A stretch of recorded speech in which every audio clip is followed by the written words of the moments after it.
Hello, parents. I am back. This is for parents only, no kids, because I don't want them feeling like we cheated on the exam, which we're not even going to talk about the exam. I'm on my second cup of coffee, so we're ready to go before this parade. First off, this is about the Hippology exam on January 2nd that our club is hosting. The kids are not helping run this because I need them to use it as a qualifier to get into state.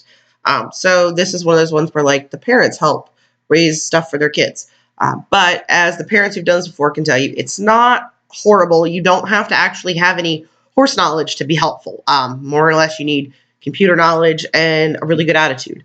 But no horse knowledge required to help. So bring those spouses and those aunts and uncles and random people that are like, oh, I want to help my kid, and they have nowhere to help because they know nothing about horses. This is their place.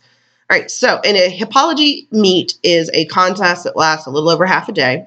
We're usually done at 2 or 3, and it combines knowledge with some judging and some public speaking.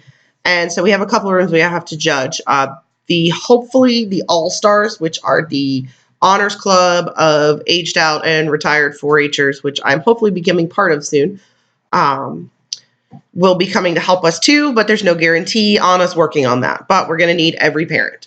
So the components of an exam are a written exam. We will be doing what's called slides, which is identification of items by looking at them. This is in opposition for parents who've done this before to stations where you can touch things. This is a non-touching event because I hate lugging 2 trucks full of supplies to these events, and I don't mind doing it, but because the Caroline event is not practically next to my work, I don't have 3 days to set up at my work and take my time and get it done. I have to bring it all in one day. We're doing horse judging on video, and we'll be doing a team problem. So the reason we need help is because this event, we are charging a fee for kids to come compete. And these fees will help cover your kids' costs for going to Equismarts at State and any other funding we need for hotels for block and bridle, things like that. It's only $5 a kid for them to come. Hopefully we make enough to cover our state fees because to go to the state competition is $30 per kid. And we want to try to offset as many of these little costs as we can for you guys. So that is why we need help. And because the kids can't help and I can't run it all by myself. How we need help is actually not that scary. You, again, don't need to know anything about horses to be useful. We need a couple of different people. One of the things we need is room monitors for technical support. I have written the written exam, and the slides are now online. They are on a program called Socrative, which your kids will be using to do some training later on to do some quizzes for their online study sessions. The iPad rooms are going to have iPads that we are borrowing from the state 4-H Education Fund, and they will take the tests on there. So they're super easy. You don't actually have to be like really smart with iPads because I don't own an iPad and I can figure it out. Just to make sure that they've loaded the right quiz, junior versus senior, make sure they put their name on it so that or not their name, but they'll be given a code because it's anonymous. So make sure they put J17 if they're a junior number 17 on their exam, and they will take their test, just kind of sit and take it. They can't come off of that screen. So you're just making sure they don't go get on like Google and look up the answer. Most kids don't do that because there's a lot of time constraint to this. It is a timed exam. So they will do the written and they will do stations both on the iPads. So hopefully you have some iPad knowledge or just a little bit of tech savvy that can run them through this app. It's really straightforward and simple. It's designed for kids. We also need a Cloverbud room parent. This person will lead the Cloverbud room, which is for my little people ages 5 to 8. We will have a few Cloverbuds come. They are not doing a testing so much as they're doing some activities. And this is the one place I'd say a horse person would be helpful. They're going to do a project folder on like colors and breeds and really fun little stuff for kids. And then they're going to do an activity that teaches them about the gaits of the horse. So they're going to vet wrap their hands and their legs with a different color. And they're going to practice, a canter is 3 beats. So you need to do this foot, then these foots, then this foot. And so that might require one horse person. But parents usually stay with Cloverbud. So there's the additional support there. And hopefully some of the parents know a little about horses to help. So the Cloverbud room will need one horse savvy person that can lead that activity. We need a team problem supervisor. And that is, again, a non-horse knowledge job. You are simply sitting in the room making sure nobody gets on their cell phone and looks up the answer. Team problem, we will be giving them a problem. Last year it was nutrition, and we talked about how, Fred the fat pony is eating 15 pounds of sweet feed a day, and he's getting so fat he's going to die. What should he be eating? And there's resources on the table for them to do some problem solving, do some thinking, and do some group work to figure it out. This is one of my favorite activities that we don't do enough of is team problem, because it makes them use common sense, it makes them use logic, and it makes them work. It's not just regurgitating information, which is all we've been doing with our kids so far, is pushing information. Now they're going to have to take that information and do something with it, which is ultimately, I don't care if they win a state contest as long as they know how to take care of their horse. So taking the knowledge we've been shoving down their throats and using it to actually make a difference in their world. So they will get some kind of team problem. Katie and I haven't finished writing them yet, but last year it was nutrition as an example. Your job is to sit in the room, make sure they work together. They're going to hand you a card when they walk in the room, and you're going to watch them. And on a scale of it's probably 5 to 10 points, you're going to assess how well they work together. Having a leader is okay. That's fine. But they all need to contribute. If 3 of them sit in the corner and the rest of them do the work, then that's not teamwork, and they will lose points for that. Because then they're going to have to turn around and leave that room at the specified time, and they're going to go to visit Katie, and Katie is going to listen to their presentation on what they needed to do to solve the problem, how they solved it, and if they got it right. And so they will be graded on their correctness of work, their quality of work, their ability to speak, and their teamwork. And I really do want people to monitor that. That's a team problem supervisor. The judging room manager is a video component. I need someone that can run a YouTube off of a laptop. That's it. It'll be hooked to the projector, and they're going to watch a series of YouTube videos, which are of live classes. And they will be watching the classes. They will then judge the classes, and they're just going to write it on a sheet and drop them off the door on their way out. So I need someone that's able to run the video, and I will put some helps in there with the video, because some of the videos, you need to cut it off when they go line up in the middle so they don't hear how the class actually placed. Finally, one of the big things we need are scores. Because things are online, it's not going to be as much work as previous years where parents have gone to meets and they've had to sit and grade Scantrons and multiple choices for hours and hours and hours. With the written being online and the slides being online, I just have to throw those scores over onto a spreadsheet. The judging is done on what's called the Hormel scale. It is each class is out of 50 points. There's a key, and we'll tell you if the kid placed the class this way, this is how many points they get. No math, just simply read across the line, give them those points. So we'll have to hand grade that. The team problems will come from Katie, hopefully with the math already done, Katie. And then we'll just compile all that into a spreadsheet. So I'll need someone to manage the spreadsheet with the results, so we know how everyone did. And so scoring is important. Scoring is also very important because usually at a hippology meet, when we are there and we are there for hours and people get angry and hungry and bored and, anarchy reigns with children, it's during scoring. They're just waiting for those last people to finish to get their stuff scored and moved on. So I am hoping that by doing half of this online, the longer parts to grade, that we can move much faster during the lunch hour and then go right into awards.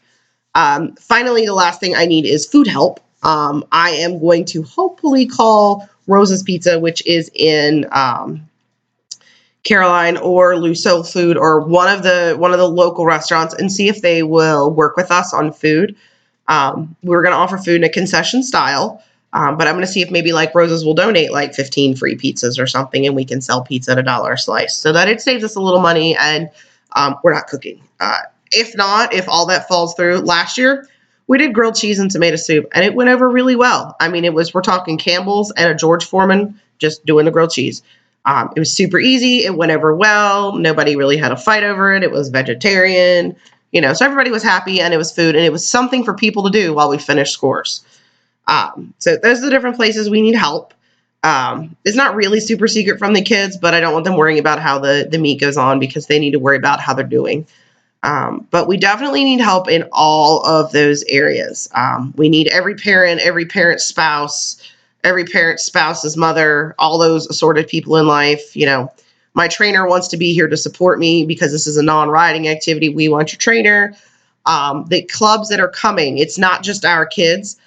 We have invited the people from other clubs in other counties, and the entire state has been actually emailed this. So know that we are expecting people, not just our people. And I can tell you now that at this point, we have people coming from a lot of different counties. I'm going to pull it up for you really quick so you can hear where we're at. And this is Saturday, December 12th, just before the parade. So we haven't gotten anywhere near all of our registrations. We still have 20 days at least to get registrations in before I cut it off. Walk-ins are welcome. If you know someone from another club that wants to come that didn't register, they can come. I'm just trying to get an eyeball on food because, as you know, there is nothing in our county, so we have to make sure we have our food. Let me see. January events. Everything is on the drive. Even this is on the drive. If you want to register your kids for our meet, you need to do that. And I will send out the link with this email so that you can register your kid to come because, yes, I need our kids registered. I can tell you Nikki is registered. And I think that's it from our club. So everyone else, please go register. But I can tell you we have kids from Fairfax, kids from Chesapeake, kids from Prince William, kids from Caroline. Actually, there's a couple Caroline. We have kids from Virginia Beach that want to come. I've gotten a lot of calls from other clubs wanting to come. So hopefully we get a lot of people because that means lots of money to pay for your kids' competitions. Yay. So please try to make sure you can come help. We will probably need you from like 8 to 3 that day. So plan on committing a day. Lunch is there. We'll handle lunch. Just feed your kids before they come because they need to eat so that they're thinking well. And I think that's it for the meet. It's a lot of stuff, and I'm really hoping you guys can sign up. I will hopefully expect an email from everybody just letting me know that you are coming and what you're comfortable doing. I don't want you to volunteer for something you're not comfortable with because that makes it awkward and then you don't have fun. Not that grading is fun, but some of us like to grade and some of us aren't bad at grading. Sarah, you're really good at grading judging. So however you can help, tell me how you're comfortable. If you love teaching little children, go help in Clever Buds. If you can't stand 5-year-olds, it's fine. Go do something else. But pick what you love and do what you love so that you can support the kids. A lot of it is just tech stuff, and you don't have to be that tech savvy. I mean, if you can run a YouTube video, that's all I need. Or if you can manage making sure kids put their name on their iPad before they start, easy peasy. Most of it's pretty straightforward. I try to make it not horse themed, and I handle all the horse stuff. All the exams are going to be written by me. Collins, I need to come get the horse kit because some of the stuff I want I think is going to come from there. But all of these are written by me and by Katie. They are all referenced when you help your kids study for this exam. Have them use the books that were on the welcome sheet. Those books are, sorry, Patches, my dog's eating wrapping paper. Have them use the books that were on that intro sheet. So the 2 green, the horse books, those are really easy reads. Have them use Horse Science if you've purchased that for them. That was one of the books you had to purchase. A lot of things come from Horse Science, not the green one, but the one you had to purchase from Amazon. Get a lot of stuff from there. I'll probably get some stuff from Nutrition and Feeding of the Horse, which we have not really used a lot. I have the Horse Industry Handbook. I do use a little bit of stuff out of there. But you're going to see a lot of it come from there because one of the rules with doing a hippology exam is that every single question has to have a source and it has to come out of a licensed material. So I can't just go make up questions about things I think they should know. I actually have to write a research paper pretty much. I have to go in, find the questions, write the questions, and quote them and cite them. So know that I am doing my part we are writing those questions. Katie's writing the team problem, which does not really come from the book because it's practical knowledge, but it's still a lot of work there. And we could really use you guys' help for the scoring and the non-horsey parts so you don't feel overwhelmed with it. Thank you for letting me love on your kids, and thank you for letting me teach them because I really do want the next generation of horse people to know how to take care of their horse, not just ride it. Anyone can learn to ride, but it takes common sense to take care of a horse properly, which is why we have so many horses out there with kids that ride that they need their trainer because they don't know how to wrap a leg and they don't know how to treat a wound and they don't know how to take care of a sick horse and they don't even know what to feed their horse. We don't want your kids to be that way. We want your kids to be able to, when they're done nagging you for the rest of their life about how they want a horse, and they finally get a horse, which I didn't get my first horse till college, so don't make them guilt you into thinking they need one at 12. They don't. Lease or borrow or just ride. But I got my first horse after college, and I knew how to clean my tack and fit my saddle and take care of my horse and board it at home and feed it correctly and how to purchase hay and all those things that you need to do to own an animal are things that I learned how to do growing up in 4-H. And I want to make sure that your kids are growing up learning to do the exact same things so that they can be the person all their friends call when my horse is choking. What do I do? Well, I've been there. My horse has choked before. My vet's taught me how to do it and what I need to do and when it's time to call the vet. It saved me hundreds of dollars in vet bills because a lot of stuff I've learned to care for myself. It has taught me how to be confident around my horse that, I know I can take care of my horse. Something happens to a degree, I can take care of my horse, or I know what to do to keep my horse alive and comfortable till a vet can get out here. So I hope you guys are having fun in our club and your kids are learning a lot because I think your kids are pretty special and I love them a lot. I've loved on some of them for a long time now, and then their siblings before them.